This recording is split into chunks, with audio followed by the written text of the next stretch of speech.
Selamat hari Minggu adik-adik yang dikasihi Tuhan. Bersyukur hari ini.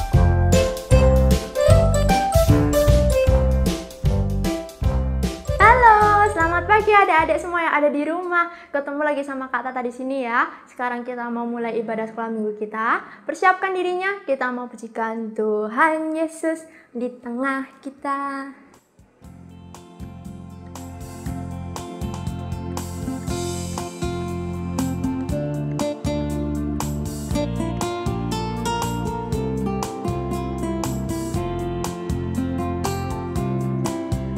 Tuhan Yesus di tengah kita besar, besar. Dia senangkan dan girangkan dengan sukacita.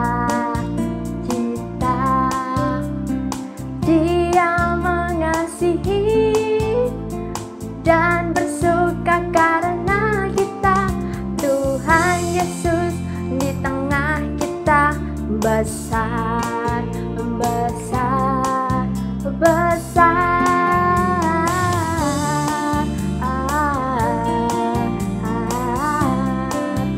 besar. Sekarang tangannya dilipat, matanya ditutup, kita mau menyerahkan ibadah ini. Tidak usah ditirukan ya. Bapa kami yang ada dalam surga, terima kasih Tuhan atas seluruh berkat-Mu pada kami di pagi hari ini. Engkau telah memberkati kesehatan pada kami. Tuhan, sebentar lagi kami mau memulai ibadah kami. Tuhan berkati dari awal, pertengahan, hingga akhir. Terima kasih Tuhan. Dalam nama Tuhan kami Yesus Kristus, kami mau menyerahkan ibadah kami. Amin. Oke, selamat pagi adik-adik semua. Kakak undang untuk bangkit berdiri. Kita masih mau memuji Tuhan, kita mau pujikan Aku pahlawan kecil.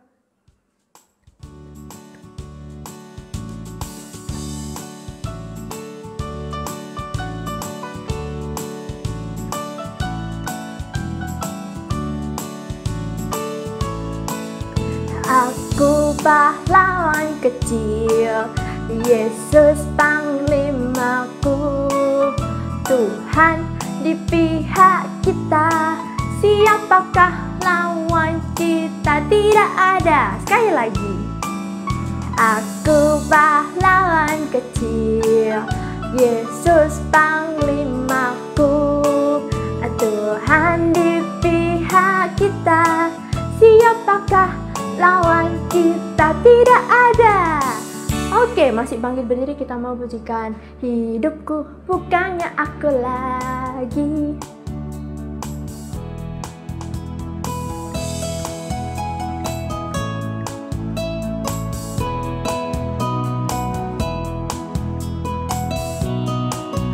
Hidupku bukannya aku lagi, tapi Yesus dalamku. Hidupku bukannya aku lagi, tapi Yesus dalamku. Yesus hidup, Yesus hidup dalamku. Hidupku bukannya aku lagi, tapi Yesus dalamku. Oke, belum boleh duduk ya, kita masih mau bangkit berdiri. Kita mau pujikan Akulah murid Kristus. Kita mau pujikan ini sekali lagi.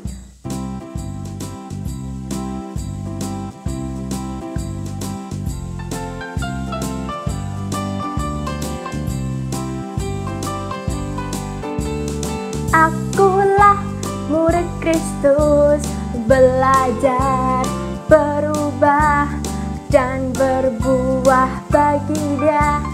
Akulah murid Kristus, lakukan, saksikan, dan beritakan Injilnya. Dunia akan membenciku, dunia akan membenciku, juga akan menolakku. Namun ku terus maju, karena mahkota surga tersedia bagiku. Oke, adik-adik boleh duduk semua. Tiba saatnya untuk kita mau mendengarkan firman Tuhan. Kita mau pujikan bersyukur, bersyukur, berilah syukur.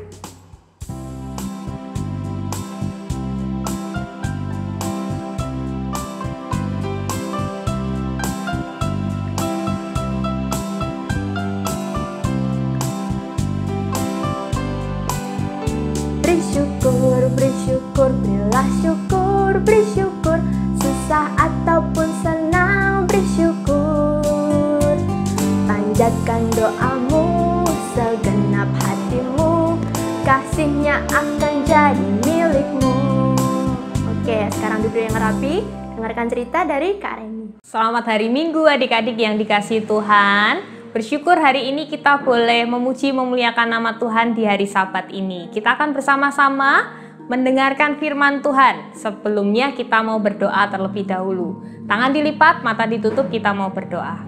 Tuhan Yesus, terima kasih kami boleh memuji memuliakan nama Tuhan. Dan pagi hari ini kami akan bersama-sama belajar firman Tuhan. Tuhan menolong kami supaya kami boleh mendengarkan dengan baik, boleh fokus, dan kami boleh melakukannya di dalam kehidupan kami. Terima kasih Tuhan Yesus, dalam nama Tuhan Yesus kami berdoa dan bersyukur. Amin. Ya, adik-adik yang dikasihi Tuhan, pernahkah kalian mendengar kata saksi? Saksi, pernah nggak ya? Bersaksi itu apa sih? Ya, kakak akan membacakan ayat firman Tuhan yang akan kita pelajari hari ini. Diambil dari Kisah Para Rasul 1, Kisah Para Rasul 1 ayat yang ke-8. Kakak akan membacakannya untuk kita semua.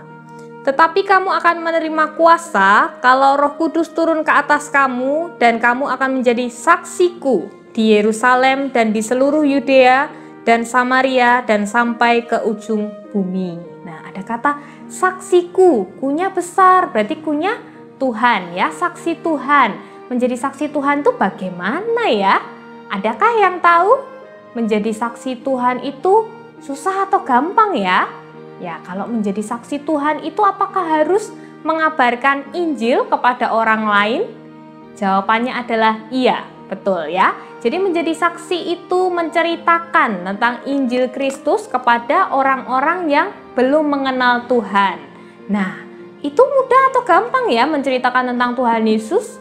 Susah ya, apalagi kalau orang yang belum mengenal Tuhan. Nah, kenapa susah? Ya kalau orang itu mau mendengarkan kita, ya.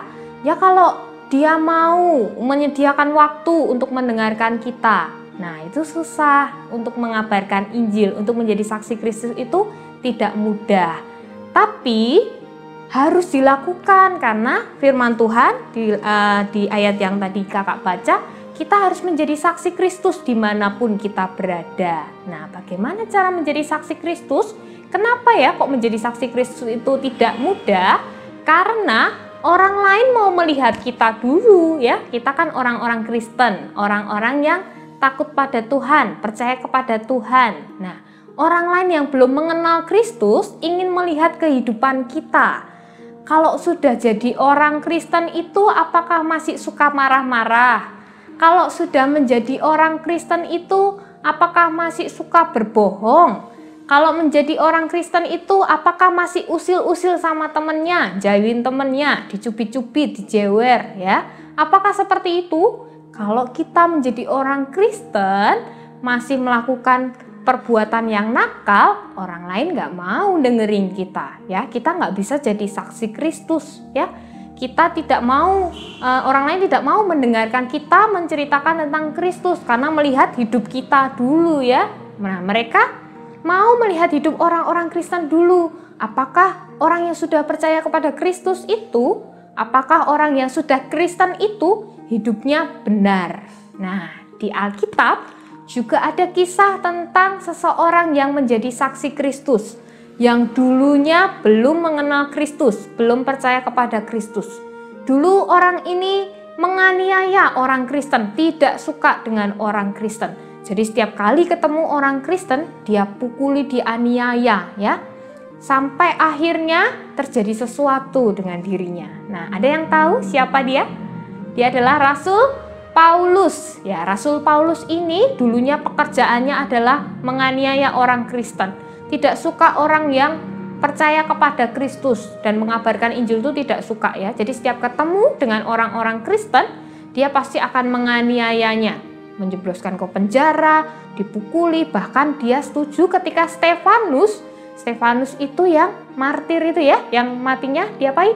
Dipukuli, dilempari oleh batu. Nah, ketika itu Rasul Paulus belum percaya kepada Kristus, dia setuju terhadap perbuatan orang-orang itu yang melempari batu kepada Stefanus. Bahkan senang ya, karena itu orang Kristen mengabarkan Injil, mengabarkan Kristus dianiaya. Nah, pekerjaan Rasul Paulus ini menganiaya orang Kristen. Ya, dia suka menganiaya orang Kristen. Sampai akhirnya dia mau menuju ke sebuah kota Damsyik ya. Di sana dia juga akan berencana menganiaya orang Kristen karena mendengar ada orang Kristen di sana. Aku mau menganiaya orang-orang itu. Nah, tapi apa yang terjadi sampai di pertengahan jalan, dia melihat sinar yang begitu terang ya, sampai dia tidak bisa melihat. Lalu bilang, "Ini siapa? Engkau siapa?" Lalu ada suara, "Saulus, Saulus, mengapa engkau menganiaya aku?" Ternyata adalah suaranya Kristus. Sebelum mengenal Kristus, dia dinamai dengan Saulus. Makanya Saulus, Saulus, mengapa engkau menganiaya aku? Nah, waktu itu dia bertanya, "Siapakah engkau ini, Tuhan?" Nah, waktu itu Allah menjawab, "Akulah yang engkau aniaya itu." Nah, semenjak saat itu, kejadian itu, pertemuan pertama kali Paulus dengan Tuhan, maka dia bertobat. Dan dia sudah berjanji, "Aku sekarang sudah percaya kepada Injil. Aku mau mengabarkan Injil itu. Aku udah gak mau menganiaya orang-orang Kristen lagi. Tetapi aku mau melakukan firman Tuhan." Nah, semenjak saat itu, dia memuji Tuhan, mengabarkan Injil Kristus, hidupnya berubah ya. Dari yang tadinya menganiaya orang Kristen, menjadi mengabarkan Injil, menjadi percaya kepada Kristus. Nah, tapi ada banyak orang yang tidak suka ketika Paulus mengabarkan Injil, menjadi orang Kristen. Lalu akhirnya dia dipenjara. Biasanya kalau penjara itu orang-orang yang berbuat jahat ya, mencuri, menganiaya orang ya, itu layak untuk masuk penjara. Tapi Paulus ini tidak berbuat dosa pada saat itu ya. Dia mengabarkan Injil, tapi ada yang tidak suka sampai akhirnya dia masuk penjara. Nah, ketika di penjara, apa yang terjadi? Gempa bumi terjadi ya, gempa yang begitu hebat. Sampai akhirnya pintu gerbang yang sudah sangat rapat itu ya, pintu gerbang penjara itu terbuka dengan sendirinya. Tidak hanya pintunya, tetapi semua yang mengikat Paulus menjadi terbuka. Nah, yang dilakukan Paulus ketika ada di penjara itu adalah memuji, memuliakan nama Tuhan. Di tengah memuji, memuliakan nama Tuhan terjadi gempa yang hebat sampai akhirnya terlepas semuanya. Kalau dipikir-pikir ya adik-adik ya, kalau orang yang berbuat benar di penjara, terus tiba-tiba semuanya terlepas, pintunya terbuka, apa yang dilakukan? Kabur kan? Lari kan? Apalagi itu orang yang tidak bersalah. Lah, aku tidak bersalah ya. Jadi kenapa aku di penjara? Terus ini pintunya terbuka, ya udah kabur aja gitu kan ya. Tapi tidak dengan Paulus ya. Ketika itu dia melihat kepala penjara, karena melihat semuanya sudah terbuka, dia ketakutan. Nanti kalau semuanya kabur, semua yang di penjara itu kabur, yang dibunuh siapa? Kepala penjara. Maka kepala penjara itu saking ketakutannya, dia akan menghunuskan pedang ke dirinya sendiri. Dia mau bunuh diri ya. Dia bunuh diri karena ketakutan, nanti akan dihukum karena semuanya pada pergi. Jadi semua tahanan itu melarikan diri. Nah, ketika akan bunuh diri, Paulusnya berkata, stop, aku masih ada di sini ya. Aku masih ada di sini, kita semua masih ada di sini. Kita tidak melarikan diri. Nah, kepala penjaranya terheran-heran. Terus apa yang bisa aku lakukan sekarang? Kemudian Paulus memberitakan Injil kepada kepala penjara itu. Dia bilang, kalau kamu dan seisi keluargamu percaya kepada Kristus, maka kamu akan diselamatkan. Nah, pada saat itu juga kepala penjara dan seisi rumahnya menjadi percaya kepada Kristus dan mengabarkan Injil dan menjadi diselamatkan. Nah, Rasul Paulus mengubah hidupnya. Dari yang tadinya menganiaya orang Kristen, membunuh orang Kristen, mengejar-ngejar orang Kristen, sekarang memberitakan Injil. Ya, bahkan ketika di penjara dia masih memuji, memuliakan nama Tuhan. Dia masih mengabarkan Injil kepada kepala penjara dan menjadikan kepala penjara itu bertobat. Ya, itu semua karena kasih Tuhan, karena Roh Kudus bekerja atas Paulus. Nah, Paulus mengubah hidupnya menjadi hidup bagi Kristus. Lalu Bagaimana dengan adik-adik ya? Bagaimana dengan adik-adik? Apakah adik-adik mau menjadi saksi Kristus? Menjadi saksi Kristus berarti mengubah hidup kita.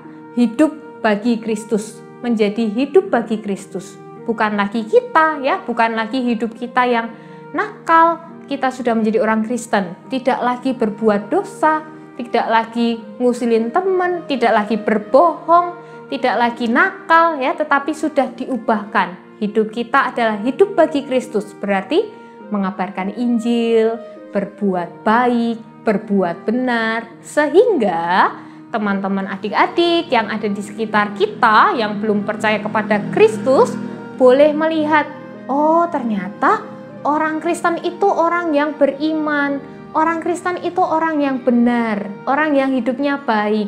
Dan teman adik-adik jadi percaya kepada Kristus karena melihat hidup kita bagi Kristus. Demikian firman Tuhan, kiranya menolong adik-adik, menolong kakak juga untuk hidup bagi Kristus. Kakak akan mengakhirinya dengan membaca firman Tuhan sekali lagi. 1 Kisah Para Rasul ayat yang ke-8. Kisah Para Rasul 1 ayat yang ke-8. Tetapi kamu akan menerima kuasa kalau Roh Kudus turun ke atas kamu, dan kamu akan menjadi saksiku di Yerusalem dan di seluruh Yudea dan Samaria sampai ke ujung bumi. Demikian firman Tuhan, kita akan berdoa bersama-sama. Tangan dilipat, mata ditutup, kita berdoa. Tuhan Yesus, terima kasih untuk firman Tuhan yang mengingatkan kami sekali lagi untuk hidup bagi Kristus. Tolong kami Tuhan untuk meneladani sikap Rasul Paulus yang dulunya kami orang-orang berdosa, berbuat jahat, tetapi kami sudah mengenal Kristus. Sehingga Tuhan menolong kami untuk melakukan hidup yang benar-benar bagi Kristus. Hidup yang memuliakan nama Tuhan. Terima kasih Tuhan Yesus. Di dalam nama Tuhan Yesus kami berdoa dan bersyukur. Amin.